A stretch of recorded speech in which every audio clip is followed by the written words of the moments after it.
Iran में Israeli मिसाइलों से हमले की जानकारी सामने आई है। खबर है कि हमला ईरान के इस्फहान शहर पर किया गया है। एक अमेरिकी अधिकारी ने एबीसी न्यूज़ को बताया कि 3 इजरायली मिसाइलों ने ईरान में एक साइट पर हमला किया है। ईरानी प्रेस टीवी ने भी बताया कि ईरान के केंद्रीय शहर इस्फहान के पास एक विस्फोट सुना गया और इसकी वजह नहीं पता चली है। इधर एक ईरानी अधिकारी ने मिसाइल हमले की बात से इनकार किया है। उन्होंने कहा कि ईरानी एयर डिफेंस ने कई ड्रोन्स के मार गिराया है। दावा है कि इजरायली हमला विफल और अपमानजनक था और इजरायल के सभी एसेट नष्ट कर दिए गए हैं। ईरान का इस्फहान शहर रणनीतिक रूप से महत्वपूर्ण शहर माना जाता है। यहाँ मिलिट्री रिसर्च और डेवलपमेंट साइट्स के साथ साथ बेस और कई जरूरी फैसिलिटी है।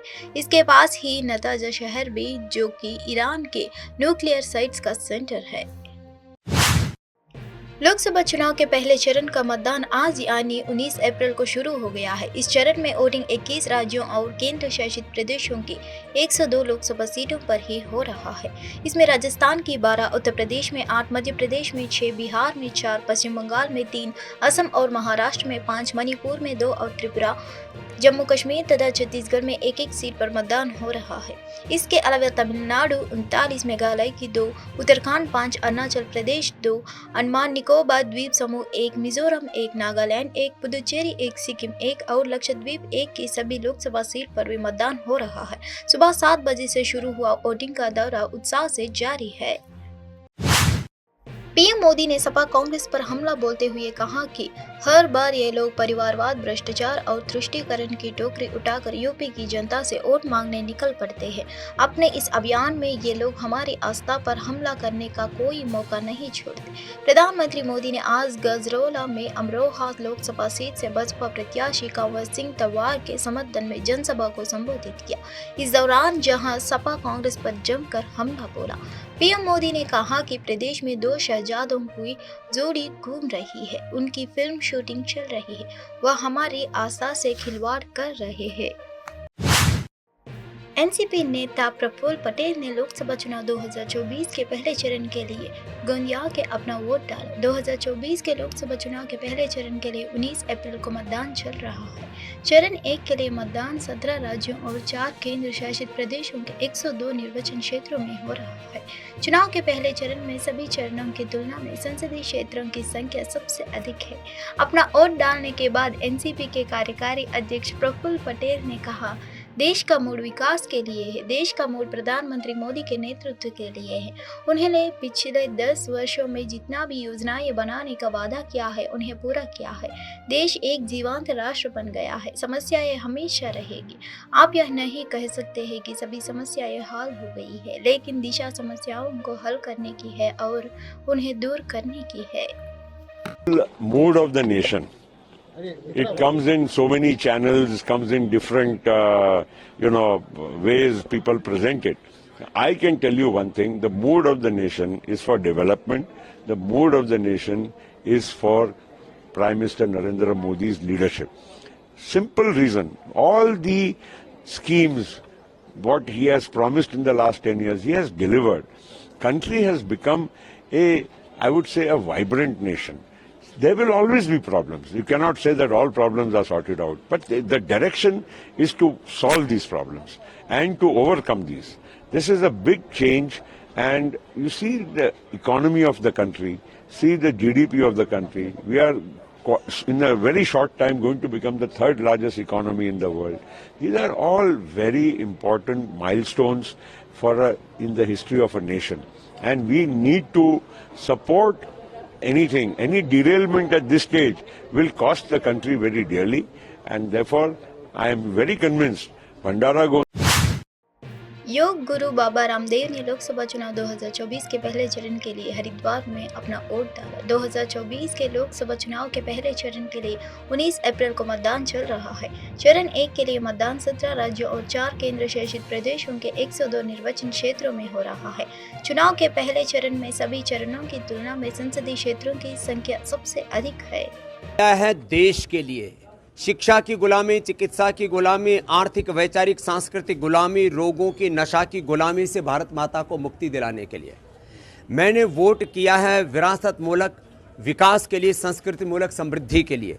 मैंने वोट किया आने वाली भारत की पीढ़ियों को अच्छी शिक्षा मिले, अच्छा स्वास्थ्य मिले, उनको रोजगार मिले, उनको जीवन में स्वाभिमान के साथ जीने का हक मिले, अपने आप को भारतीय नागरिक कहने का गौरव मिले। उसके लिए मैंने वोट किया और मैं सभी से कहूँगा सब घरों से बाहर निकले, वोट करें, आओ करें मतदान की चोट और मिटाएं लोकतंत्र की खोट। ये हमारा बहुत पुराना संकल्प था और मैं चाहता हूं कि सभी लोग घर से बाहर निकले। 100% वोटिंग होनी चाहिए। ये मजबूत, स्वस्थ और दूरदर्शी, पारदर्शी लोकतंत्र के लिए, देश के संविधान के लिए, लोगों को उनका हक दिलाने के लिए बहुत जरूरी है। आईजी बस्तर पी सुंदरराज ने एएनए को बताया कि लोकसभा चुनाव के पहले चरण में वोट डालने के लिए लोग उत्साह और आत्मविश्वास के साथ मतदान केंद्रों पर पहुंच रहे हैं। आईजी बस्तर ने बताया कि शांतिपूर्ण मतदान सुनिश्चित करने के लिए प्रशासन द्वारा उचित सुरक्षा व्यवस्था की गई है। आईजी बस्तर पी सुंदरराज ने कहा, लोग उत्साह और आत्मविश्वास के साथ मतदान केंद्रों पर पहुंच रहे हैं।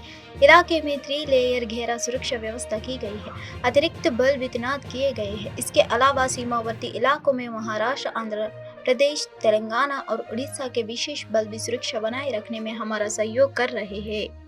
आज 19 अप्रैल को बस्तर लोकसभा क्षेत्र अंतर्गत फर्स्ट फेज का वोटिंग प्रारंभ हो गई है।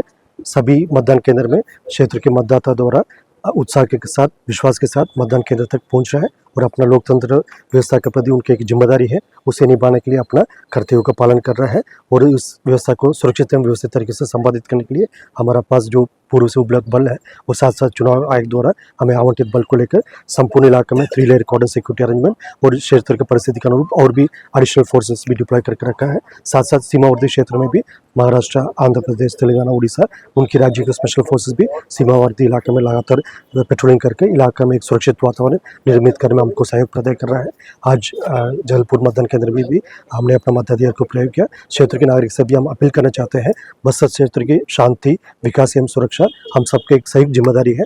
इस जिम्मेदारी को निभाने के लिए सबको मतदान केंद्र तक पहुंचना चाहिए और अपना मताधिकार को प्रयोग करके लोकतंत्र व्यवस्था को और मजबूत करने के साथ साथ बस्तर क्षेत्र की एक नया पहचान और नया दिशा दिखाने में उनका कर्तव्य को निभाना चाहिए। सर, अंदरूनी संवेदनशील क्षेत्रों में जो मतदान दल भेजे गए उनकी वापसी कब से शुरू हो जाएगी, जो कुछ आप बता पाएं? जैसा अभी 19 तारीख को जो मतदान प्रक्रिया कंप्लीट होने के बाद जैसा अधिकतम इलाका में 3 बजे तक मतदान का जो टाइम लिमिट कंप्लीट हो जाएगा, उसके पश्चात सुरक्षित तरीके से उनका जो साधन से भेजे गए। बीजेपी के राष्ट्रीय अध्यक्ष जेपी नड्डा 19 अप्रैल को वायनाड पहुंचे और रोड शो किया। रैली के दौरान केरल में बसपा के प्रदेश अध्यक्ष और वायनाड से पार्टी के लोकसभा उम्मीदवार के सुरेंद्रन भी मौजूद थे। उन्होंने कांग्रेस उम्मीदवार राहुल गांधी पर तीखा कटाक्ष किया और पूछा कि किस वजह से वह वायनाड आए और अमेठी छोड़कर आए। उन्होंने, हम सभी जानते हैं कि भारतीय राष्ट्रीय कांग्रेस के नेता श्री राहुल गांधी उम्मीदवार है। मुझे एक बात समझ नहीं आ रही थी कि किस वजह से उन्हें वायनाड आना पड़ा। क्या उन्हें पूरा भरोसा नहीं है कि वह अपने निर्वाचन क्षेत्र से जीत सकते हैं, जहां वह इतने लंबे समय से प्रतिनिधित्व कर रहे हैं। राहुल गांधी वंशवादी शासन में विश्वास करते हैं, जो भारतीय लोकतंत्र के लिए हानिकारक है। वह तुष्टीकरण की राजनीति में विश्वास करते हैं। ये वे लोग हैं जो चाहते हैं कि भ्रष्टाचार पान पे में। ये वे लोग हैं जो तुष्टीकरण, बांटो और राज करो और वोट बैंक की राजनीति की बात करते हैं। Friends, we all know that on one side, the nationalist forces under the dynamic leadership of Prime Minister Modi, Shri K. Surendran ji is the candidate for Wayanad. On the other hand, we all know that the leader of Indian National Congress, Shri Rahul Gandhi, is the candidate. I could not understand one thing. मुझे एक बात समझ में नहीं आई कि राहुल गांधी जी को अपने क्षेत्र की लोकसभा छोड़कर यहां वायनाड क्यों आना पड़ा है? What has made him to come to Wayanad? Is he not very confident that he can win from his own constituency where he has been representing for so long? क्या उनको ये भरोसा नहीं है कि वो अपनी पुरानी लोकसभा की कंस्टिट्यूंसी, जिससे इतने सालों तक उन्होंने रिप्रेजेंटेशन दिया, वहां से वो चुनाव लड़े? यहां क्यों आना पड़ा? इसलिए आना पड़ा क्योंकि राहुल गांधी और इंडियन नेशनल कांग्रेस भारत के विषयों के बारे में सही आवाज नहीं उठाती है। राहुल गांधी परिवारवाद के पोषक है, जो प्रजातंत्र के लिए घातक है। Rahul Gandhi believes in dynastic rule, which is detrimental for the Indian democracy.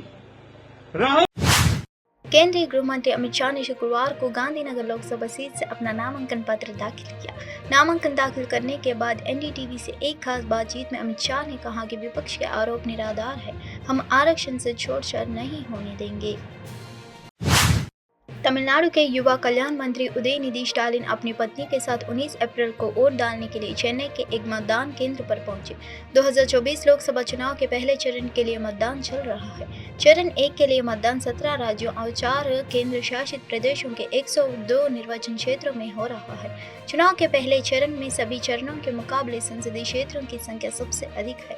18 lakh से अधिक मतदान अधिकारी 1.87 लाख मतदान केंद्रों पर 16.63 करोड़ से अधिक मतदाताओं का स्वागत करेंगे।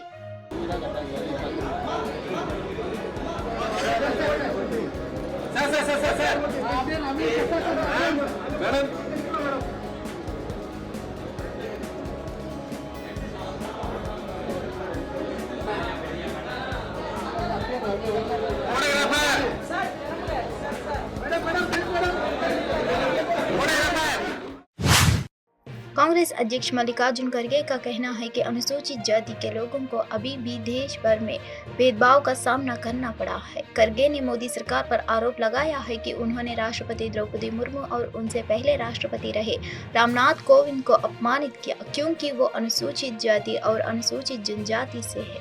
उन्होंने कहा कि मुर्मू को अयोध्या में राम मंदिर प्राण प्रतिष्ठा कार्यक्रम और नए संसद भवन के उद्घाटन में बुलाया नहीं गया, जबकि कोविंद को नए संसद भवन की आधारशिला रखने की मंजूरी नहीं दी गई है। खड़गे ने आगे ये भी कहा, मेरे लोगों को आज भी सभी मंदिरों में जाने की अनुमति नहीं है। राम मंदिर छोड़िए, आप कहीं भी जाइए, एंट्री के लिए मारामारी है। गांव में छोटे छोटे मंदिर है जहां जाने की इजाजत नहीं है। आप पीने का पानी नहीं देते, शैक्षणिक संस्थाओं को अनुमति नहीं देते, एक दूल्हे को भी बर्दाश्त नहीं करते जो घोड़े पर बारात लेकर जाते हैं, लोग उन्हें खींचते हैं और पीटते हैं। तो आप मुझसे कैसा उम्मीद कर सकते हैं? अगर मैं जाता तो क्या वो इसे बर्दाश्त करते हैं?